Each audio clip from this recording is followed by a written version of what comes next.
잠을 잘 때는요 잠옷을 입고요, 외출할 때는요 외출복을 입어요. 평상시에 집에 있을 때는 평상복으로 편하게 입고 계시죠. 이처럼 우리는 생활 속에서 당연하게 옷을 입기 때문에요, 옷의 중요성에 대해서 그렇게 깊이 느끼지는 못할 수도 있습니다. 하지만 사람들의 생활권을 이루는 세 가지 기본 요소인 의식주에는요 옷이 가장 처음으로 분류되고 있습니다. 또 현대의 마음의 공허함을 이기지 못해서 옷에 중독되는, 그러니까 쇼핑 중독에 빠지는 경우들도 왕왕 있죠. 이 정도만 들어도 우리에게 있어서 이 옷이 가지는 중요한 의미성이 있다라는 것을 우리는 알 수 있을 것입니다. 그런데 여기에 이어서 조금 더 깊이 생각해 보려고 합니다.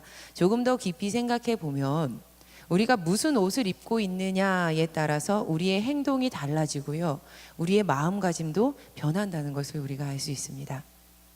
만약 우리가 지금 운동복을 입고 있다고 한번 가정해 보겠습니다. 제가 지금 바닥에 모두 앉아주세요 이렇게 말씀을 드렸어요. 그러면 여러분 이 말씀을 제가 드릴 때 이 말을 들으셨다면 여러분 어떻게 하실 건가요? 운동복 입고 있어요. 당연히 바닥에 털썩하고 주저앉을 것이죠.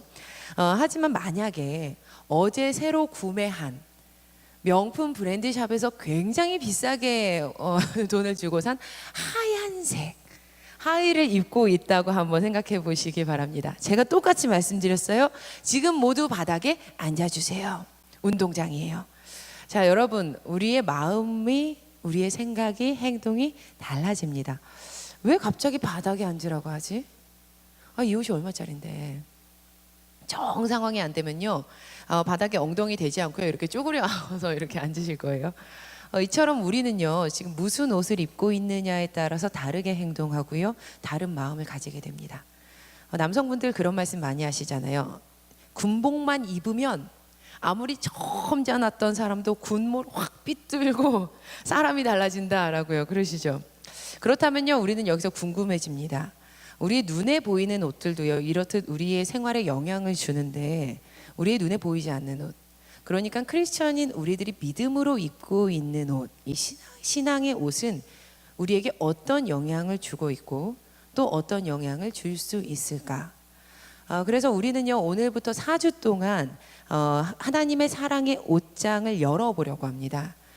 그리고 하나님께서 사랑을 담아서 우리를 위해서 준비해 주신 네 벌의 구원의 옷을 한 벌씩 한 벌씩 꺼내어 입어보려고 합니다. 이 시간을 통해서 신앙의 옷으로 갈아입고 이전과는 다른 행동, 그리고 다른 마음, 다른 삶을 살아가는 저와 여러분이 되기를 간절히 소망하며 축원합니다.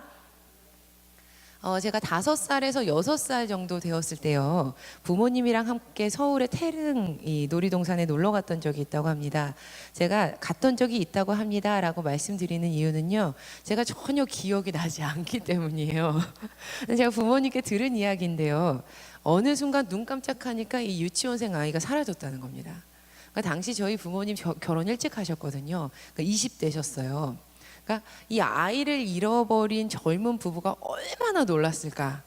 저희 아버지가 몇 시간 동안 이 놀이동산 전체를요 막 몇 차례씩 막 돌면서 목이 터져라 제 이름을 막 부르셨대요.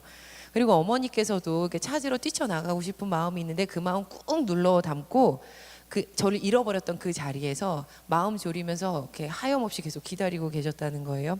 근데 결국 아주 오랜 시간이 지나서 저기 멀리에서부터요 눈물 콧물 다 흘리면서 막 눈물 콧물 다 범벅돼가지고 부모님 잃어버렸던 그 자리로 되돌아오고 있는 저를 이제 발견을 하셨다는 거예요.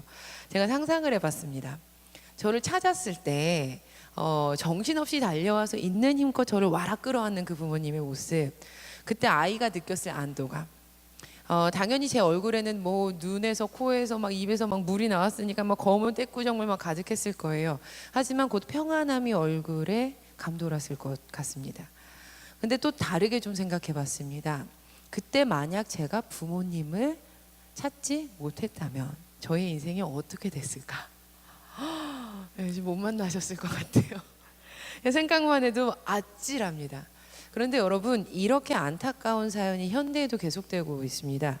가족 잃어버린 어린이들이나 장애인들에게 가족 찾아주는 좋은 일 하는 분들이 있는데요, 실종 아동 전문기관이 있다고 해요. 근데 제가 작년 2017년도 11월까지의 경찰청 기준으로 이제 나온 이 실종 아동과 실종 장애인 이 수를 좀 찾아봤는데요. 무려 총 26,389건이 발생했다고 해요. 다행히 이 중에서 상당수인 26,280건이 보호자 인계가 되었다고 하지만 181건이 아직 미발견 상태라고 해요. 181. 결코 작은 수가 아니죠. 이렇게 자녀를 잃어버린 부모의 마음을 과연 어떤 말로 위로하고 어떻게 그 마음을 다 표현할 수 있을까 싶습니다. 그런데 오늘 성경을 읽어보니 이 성경에는 자녀를 잃은 그 부모의 애타는 심정으로, 아니 사실 그보다 더 애통한 마음으로 잃어버린 그들을 찾고 계신 분이 등장합니다. 창세기 3장 9절 말씀을 보니 여호와 하나님이 아담을 부르시며 그에게 이르시되 내가 어디 있느냐. 지금 아담은요 그의 아내와 함께 하나님의 낯을 피해서 동산 나무 사이에 숨어 있습니다. 심지어 그들은요 지금 자신들이 벗고 있었다라는 사실을 깨닫고 무화과 나무로 이렇게 엮어서 치마를 삼아서 입고 있습니다. 과연 무슨 일이 일어났던 것일까? 세상이 처음 만들어지던 날 하나님께서는 모든 만물을 다 말씀으로 지으셨습니다. 창세기 1장 3절을 보니까요 하나님이 이르시되 빛이 있으라 하시니 빛이 생깁니다. 창세기 1장 6절 보니까요 하나님이 이르시되 물 가운데 궁창이 있어 물과 물로 나누라 하시니까 그대로 됩니다. 하나님께서 이르시되, 여기서는요 히브리어 아마르가 사용이 됩니다. 아마르는요 구약 성경에서 무려 4,338번이나 사용되는 단어입니다. 그러니까 말씀하다, 말하다라는 뜻의 이 아마르가요 4,338번 구약에서 사용되는 거예요. 너무 숫자가 많아서 이 중에서 과연 하나님께는 몇 번이나 사용됐을까를 다 셀 수가 없습니다. 그래서 이렇게 세는 것이 쉽지 않아서 학자들이 어떻게 연구를 했는지 좀 봤더니 학자들은 대체로 아마르가 하나님께서 말씀하셨을 때 사용됐던 단어라고 이렇게 말을 합니다. 그러니까 창세기를 보면 하나님께서는요 아마르 하시면서 창조의 작업을 해나가십니다. 아마르 하시면서 하나님께서는 일을 해나가시는 거예요.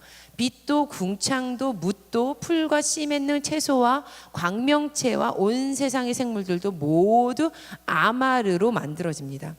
그러나 사람은 다릅니다. 사람은 달랐습니다. 같은 날에 창조되었음에도 불구하고 사람은 동물과 비교조차 할 수 없을 만큼 두드러지게 그리고 특별한 방식으로 지어집니다. 사람을 지으실 때 하나님께서는 이렇게 계획을 하십니다. 창세기 1장 26절에서 27절 말씀을 함께 읽어보시겠습니다. 시작.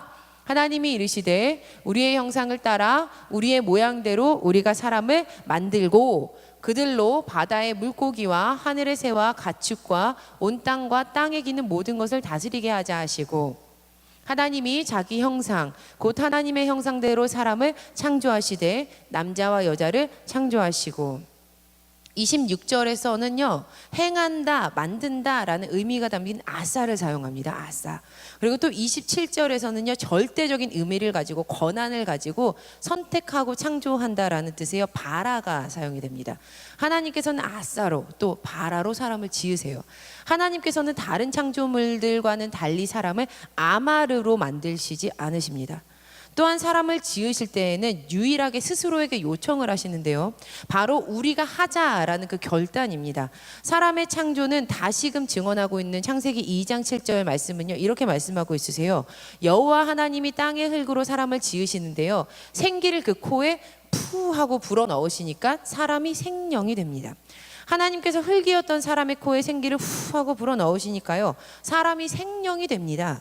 그러니까 지금 우리가 코를 통해서 이렇게 하면서 숨을 쉬고 있는 이 들숨 날숨은요 하나님의 생기라는 거죠. 그러니까 이 때문에 이 숨이 참 소중한 겁니다. 요약하자면요 사람은요 창조주 하나님께 속한 존재로 지어졌다는 겁니다. 하나님께서 그냥 말씀으로 지으시지 않으셨다는 거예요. 특별하게 지으셨다는 거죠. 유일하게 하나님의 생기를 품고 있는 존재들. 그래서 하나님께서 말을 거실 수 있는 대상, 하나님과 대화가 되는 대상, 하나님께서 하나님께 자기의 전 존재를 다 드려서 하나님께 응답할 수 있는 유일한 존재가 된 것이 바로 사람입니다. 덧붙이면 창세기 1장 27절에 하나님께서 우리의 형상을 따라 그러시잖아요. 여기서 형상은 본디 세워놓은 상, 그러니까 신상이라는 의미를 가지고 있는데요. 그러니까 사람을 하나님의 대리자로서 피조 세계 가운데 한가운데 이렇게 딱 세워놓으셨다라는 말입니다. 이만큼 하나님과 사람은요, 견고한 연결고리가 있는 존재였습니다. 조금 다르게 말하면요, 우리는 하나님의 자녀라는 것이고요, 세상 둘도 없는 단짝 관계라는 것입니다. 제가 전에 수련 목회자로 사역했던 이 교회에는요, 유치부에 이제 출석하고 있는 단짝 친구 세 친구가 있었습니다. 그러던 어느 날 여름이었는데요, 여름 성경학교도 아닌데 이 친구들이 똑같은 옷을 입고 온 거예요. 보여드릴까요? 귀엽죠? 제가 그때 몇 년 전인데요, 같이 사진 찍자라고 이제 이야기를 했어요. 제가 이 옷이 너무 궁금해가지고요, 도대체 이거 무슨 옷이니? 라고 궁금해하니까 이 친구들이 이렇게 말해줬습니다. 아, 이 옷은요, 우리가 단짝 친구라는 것을 나타내는 표시예요. 그러니까 전화를 하는 거예요, 자기들끼리. 그래서 약속한 날에만 이 지정된 옷들을 입고 와야 되는 거예요. 근데 이 친구들이 이 티셔츠 말고도 단짝을 나타내는 똑같은 옷이 굉장히 여러 벌 많았거든요. 그러니까 지금은 초등학교 9학년이 됐는데 이 친구들이 했던 이야기가 제 머릿속에 아직도 기억에 남아 있어요. 제가 이 티셔츠를 볼 때마다 내 단짝 친구들을 떠올려요. 여러분, 하나님도 마찬가지셨습니다.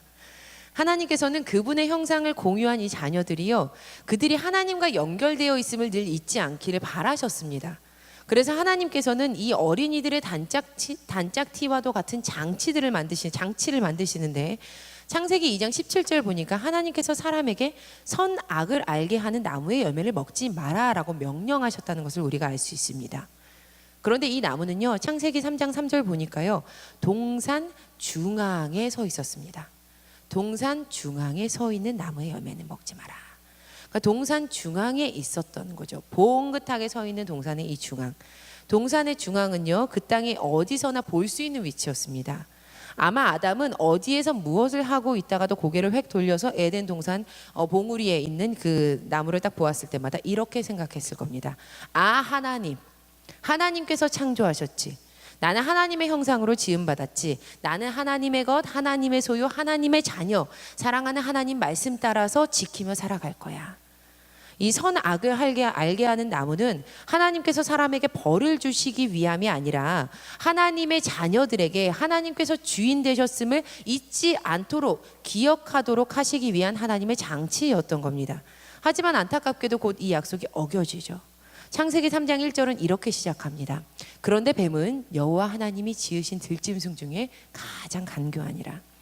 간교한 뱀이 나타나서 이렇게 묻는 겁니다.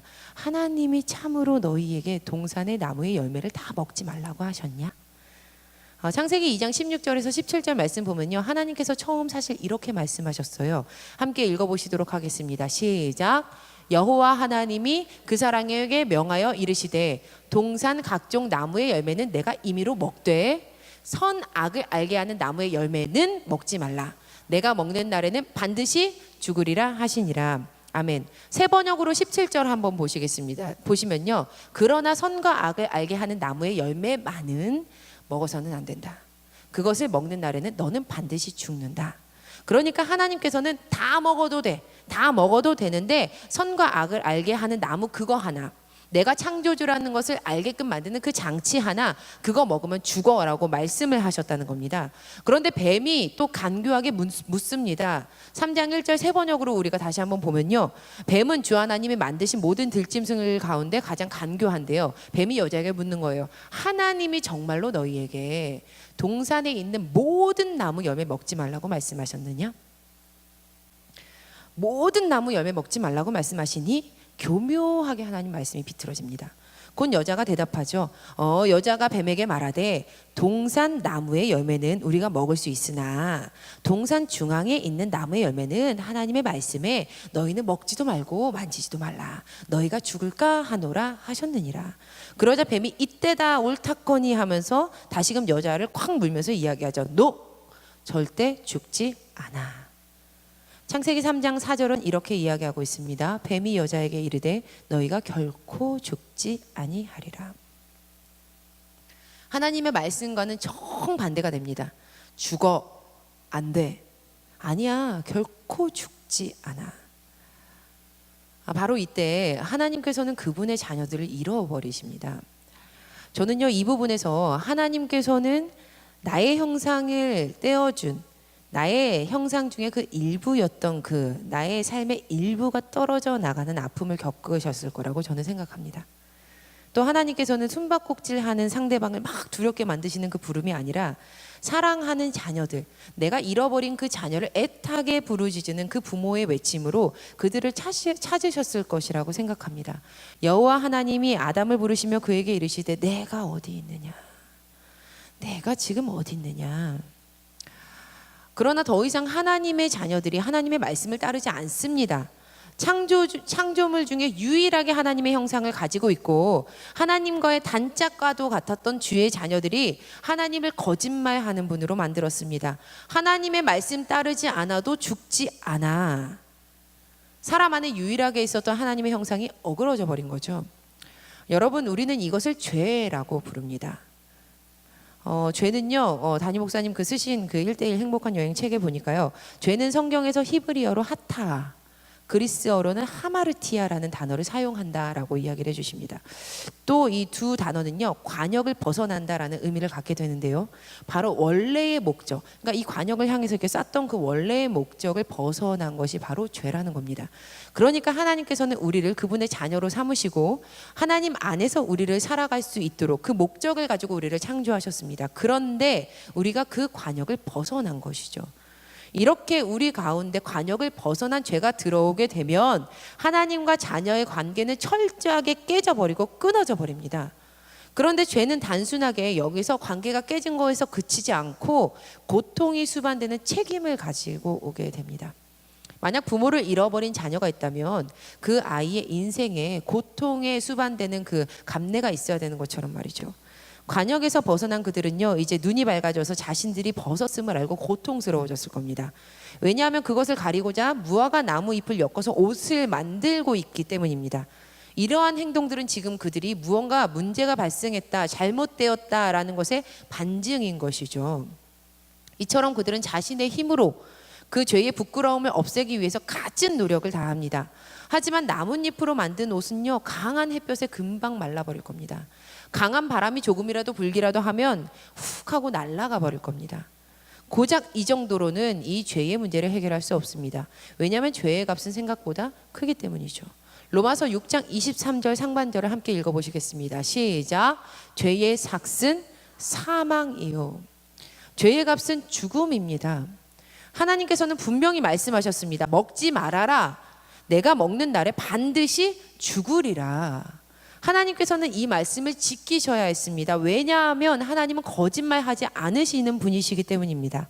하나님은 사람이 아니시니 거짓말을 하지 않으시고 인생이 아니시니 후회가 없으시도다. 어찌 그 말씀하신 바를 행하지 않으시며 하신 말씀을 실행하지 않으시랴. 민수기 23장 19절 말씀이죠.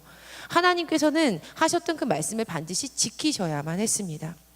그런데 하나님께서는요, 이 말씀을 사람 보고 네가 지켜라고 하지 않으시고요, 내가 지킨다 하셨어요. 내가 지킨다. 먼저 하나님께서는요, 하나님께서 보시기에 매우 좋았던 그 창조 질서를 스스로 깨십니다. 하나님께서 보시기에 매우 좋았던 에덴 동산에 처음으로 죽음의 비명소리가 들리는 겁니다. 창세기 3장 21절 말씀 함께 읽어보시겠습니다. 시작. 여호와 하나님이 아담과 그의 아내를 위하여 가죽옷을 지어 입히시니라. 세상 어디에도 자기 가죽만 벗겨주고 속살 그대로 드러내놓고 살 수 있는 동물은 없습니다. 내 가죽 빌려드릴게요 하서 벗고 나서 자기네 살아갈 수 있는 동물은 없어요. 가죽 옷은요, 동물의 죽음이 있어야만 만들어질 수 있는 옷입니다. 동물의 죽음을 통해서 만들어진 이 옷으로 아담과 하와의 부끄러움은 가려질 수 있었습니다. 당연히 이 가죽 옷은 사람이 만들었던 나뭇잎 옷에 비교할 수 없을 만큼 튼튼했습니다.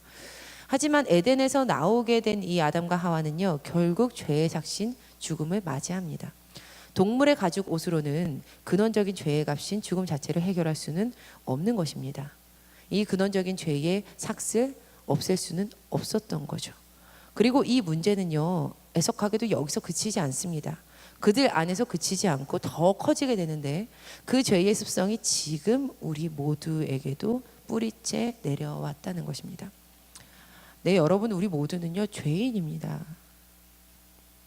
지금 아멘 하시는 분들 계신데요. 사실은요, 이 말은요, 처음 듣는 분들에게 참 기분 나쁜 말이에요. 애들도요, 죄인이라고 하면요, 기분 나빠해요. 내가 왜 죄인이에요? 라는 반문이 드는 말입니다. 그런데 혹시 여러분, 어린이들이요, 언제쯤 아유 이 친구가 요놈이 좀 컸구나 라고 싶은지 아세요? 학자들이요, 바로 거짓말 시작할 때래요. 제가 이제 그런 거 공부해 보면요, 거짓말 시작할 때를요 굉장히 중요하게 봅니다. 마치 아담과 하와가요, 제가 그러지 않았어요 라고 거짓말하는 것처럼 아이들은 그 부모에게 배우지도 않았는데 그때를 지나게 됩니다. 태초에 선하게 지음받았던 우리가 망가졌다는 증거 중 하나인 거죠. 솔직하게 우리의 삶을 살펴보면요, 솔직하게 우리의 마음을 살펴보면요, 솔직하게 우리의 인생을 살펴보면요, 하나님의 말씀을 등지는 그 죄의 모습이 있음을 고백하지 않을 수 없습니다. 그런데 여러분 어떡합니까? 죄의 삭은 죽음인데요. 이 죽음은 영원히 하나님과 단절되는 것을 말합니다. 듣기만 해도 절망적이죠. 하나님과 영원히 단절돼요. 죽어요. 끊어져요. 더 이상은 볼 수 없어요. 끝이에요. 하지만 여러분 절망하지 않으셔도 되죠. 이미 우리 알잖아요. 왜냐하면 하나님께서 직접 내가 지킨다 그 말씀 하셨기 때문입니다. 하나님께서는요, 이 동물의 가죽옷이 아닌 이제 진정한 용서를 줄 수 있는 어린 양의 가죽 옷을 지어 입히셨습니다. 할렐루야.